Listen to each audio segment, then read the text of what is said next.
Donald Trump has fully caved to all 10 of Iran's negotiating demands. He said that he would obliterate the entire civilization of Iran.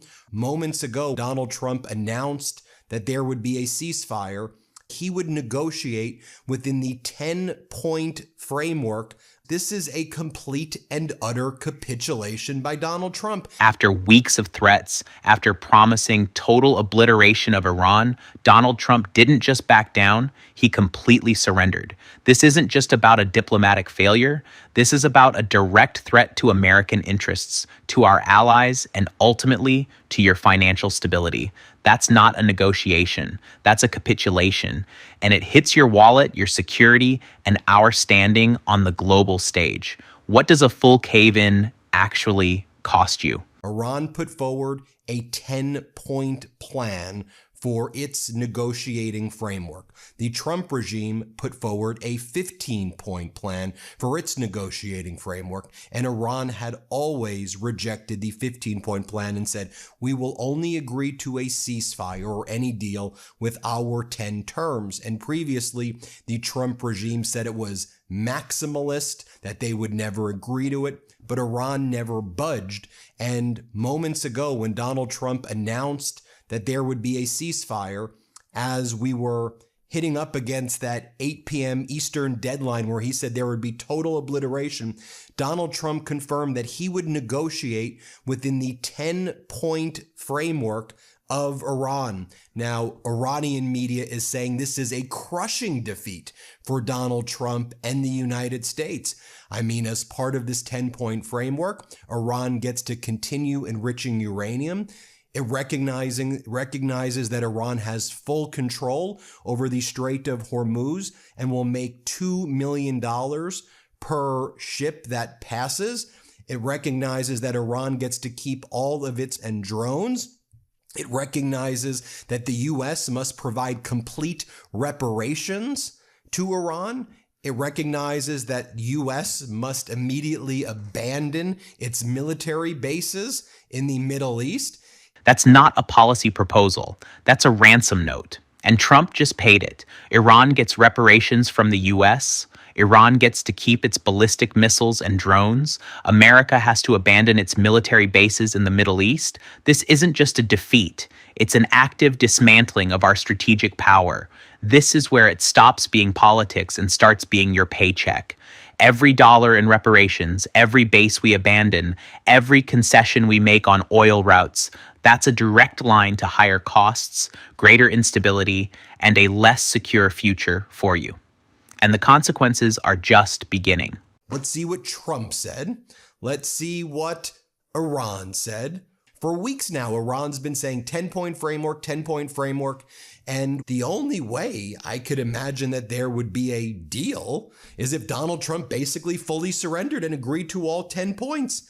And that's exactly what Donald Trump did here. Let me just go through the 10 points for you that Iran has been saying for weeks now. Number one, a commitment to non-aggression against Iran, Hezbollah, the Houthis, and the Iranian Shiite groups in Iraq, continuation of Iran's control over the Strait of Hormuz, acceptance of Iran's uranium enrichment, lifting all primary sanctions from Iran, lifting all secondary sanctions of Iran, termination of all UN Security Council resolutions, termination of all Board of Governor resolutions, payment of compensation to Iran, withdrawal of U.S. combat forces from the region, cessation of war on all fronts, including against Hezbollah in Lebanon. That's always been the 10-point framework.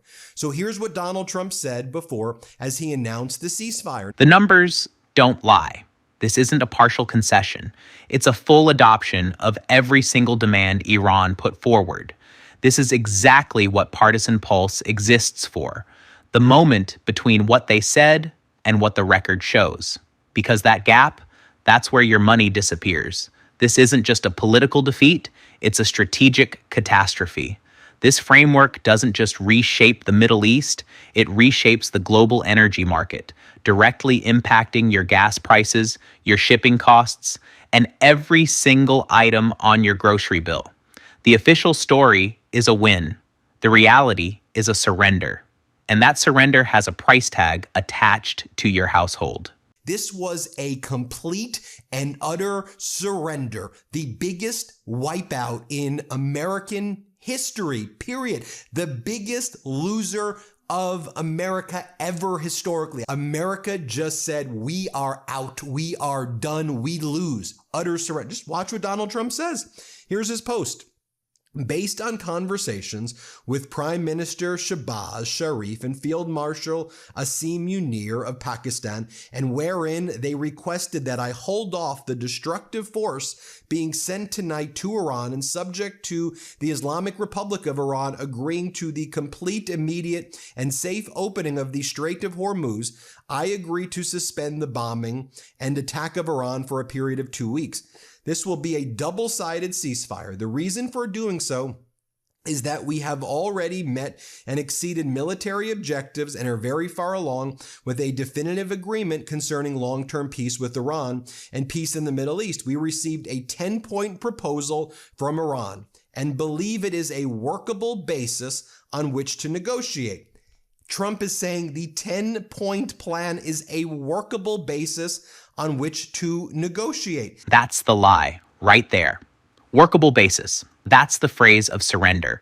Trump spent weeks threatening to wipe Iran off the map. Then he calls their maximalist demands a workable basis. He even claimed they've already met and exceeded military objectives while agreeing to every single point Iran demanded. It's an insult to intelligence. It's a betrayal of every tough talk promise.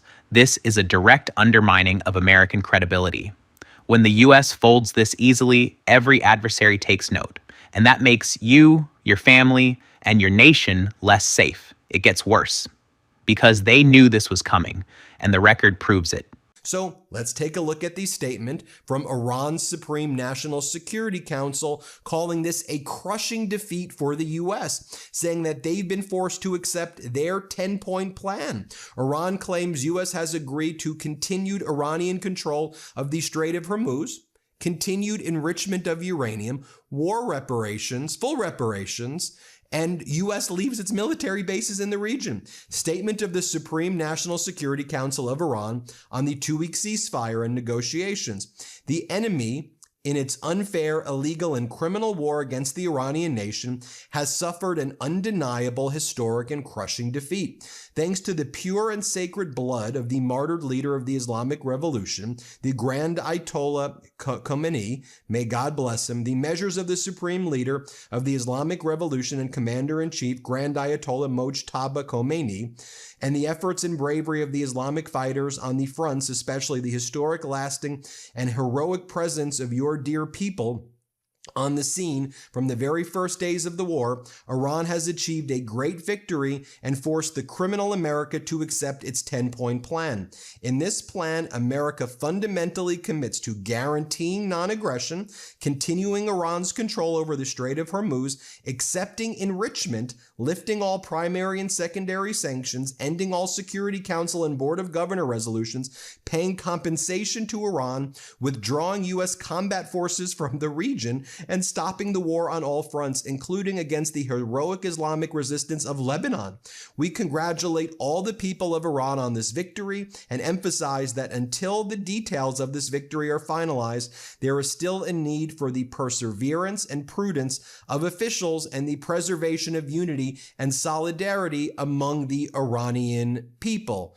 That's not spin. That's the official statement from Iran. A crushing defeat for the criminal America. They are spiking the football on our grave. This isn't just a claim, it's documented. Iran is openly celebrating its victory, touting America's forced acceptance of every single one of their demands. Control of Hormuz, continued uranium enrichment, war reparations, U.S. military withdrawal. This isn't just a setback. It's a complete humiliation on the world stage. And who pays for that humiliation? You do, in lost influence, in emboldened enemies, and in the inevitable instability this kind of weakness breeds. Nobody in that room called it out. Nobody. And that's the story. Now, in Israel, their leaders are basically saying they're shocked and horrified that Trump made this decision. Israeli sources are telling their Khan News, "We were surprised by Trump's decision. We received updates in the final moments when everything seemed finalized. They say that we are committed to a ceasefire." But I think, as we all know, the question is Israel, UAE, all these other countries that believed that they were going to be working with Trump to utterly obliterate Iran and knock it off the map, I think they're going to feel betrayed. So I think that they're going to try to figure out, how do we break this ceasefire? And here's what we're learning, right as these announcements are being made. It was being announced, we'll have to dig into what's happening. Purportedly now, ballistic missiles were launched from Iran towards Israel. Early warnings posted from Tel Aviv and Jerusalem areas. Whether that actually is happening or whether this is a pretext so that the ceasefire falls apart, I think there are going to be major efforts to try to break this ceasefire very, very soon. This is how it's being reported. Mere seconds after Trump announced what he calls a two-sided ceasefire with Iran, ballistic missiles launched against Israel by Iran have again been detected. Whether that happened or Israel saying they've been detected so that they can end the ceasefire, we have to dig in, but that's what's being reported. Wait, he announced a ceasefire. And moments later, missiles. Ballistic missiles launched against Israel, UAE engaging drones, Israel detecting launches from Yemen. This isn't peace. This is chaos. This isn't a glitch. Not a miscalculation, a direct consequence. You don't surrender to a hostile regime and expect peace. You get more aggression. You get our allies feeling betrayed. You get immediate escalation. This is where the timeline breaks down. Trump declares a ceasefire, and the region immediately erupts. That's not a deal. That's an invitation to war, paid for by your tax dollars, and threatening the safety of our most crucial allies. The UAE says it is actively engaging drones and missiles. So it claims that while the ceasefire is in place, Iran drones are striking UAE. Are they just saying that because they want to break the ceasefire, or is that really happening? Israel says it's detecting missile launching from Yemen. And meanwhile, Iran's military news is saying the orange pig chickened out again. We're seeing all of these taco memes yet again. Iran's Tasman state media says Trump has retreated. Israel's News 12 says Israel does not like this framework, to put it mildly, but Trump is calling the shots. So you can imagine what's going on behind the scenes right there. Going back to Foreign Minister Araghchi, here's the statement that he made as the foreign minister. Statement on behalf of the Supreme National Security Council of the Islamic Republic of Iran. On behalf of the Islamic Republic of Iran, I express gratitude and appreciation for my dear brothers, the Honorable Prime Minister of Pakistan, Sharif, and the Honorable Field Marshal Munir for their tireless efforts to end the war in the region. In response to the brotherly request from Sharif in his tweet, and considering the request by the U.S. for negotiations based on its 15-point proposal, as well as announcement by Trump about accepting the general framework of Iran's 10-point proposal as a basis for negotiations, I hereby declare on behalf of Iran's Supreme National Security Council, if attacks against Iran are halted, our powerful armed forces will cease their defensive operations. For a period of 2 weeks, safe passage through the Strait of Hormuz will be possible via coordination with Iran's armed forces and with due consideration of technical limitations. In other words, Iran now strongly controls the Strait of Hormuz, and it will be charging toll fees, $2 million. Now, the first day of these negotiations are supposed to technically take place now on Friday in Islamabad. Not a negotiation, a takeover. Iran now strongly controls the Strait of Hormuz, and they're charging $2 million per ship for passage. That's a direct tax on global trade. Here's the mechanism. This toll doesn't just hit shipping companies. It raises the cost of oil, the cost of imported goods, and eventually the cost of everything you buy. That's not a policy debate. That's a direct line to your grocery bill, your heating costs, and your job security. This isn't speculation. This is the filing. Iran is setting the terms, financially and militarily, and they are doing it with American approval. The orange pig chickened out again, says Iran's military news. That's how they see it. That's the reality. We'll see how long this ceasefire holds given the dynamic that I just expressed right there. But on Iranian TV, they are spiking the football. Trump has accepted Iran's conditions for ending the war, and a 2-week ceasefire has thus been declared. That's what they're saying in Iran. Now, right before this ceasefire was announced, we saw attacks by Israel and U.S. on a Arak aluminum plant, one of Iran's largest aluminum production facilities, supplying material used in construction, automotive, and defense industries. And earlier we saw Iran retaliate against its neighbors in Saudi Arabia, Kuwait, Bahrain, UAE, and other nations. So we're going to be keeping a close eye on this. But as we said on the Midas Touch Network, Iran is declaring victory after Trump agreed to a ceasefire, saying the U.S. adopted Iranian terms, and it's hard to see it any other way. Iran's leadership openly celebrating what it called a crushing defeat for the United States after Trump agreed to a 2-week ceasefire and acknowledged using Iran's own 10-point framework as the basis of negotiation. I mean, do you remember when Barack Ravid, Donald Trump's main news outlet over at Axios, said, remember, a U.S. official tells me Iran sent on Monday a 10-point response for a proposal to end the war.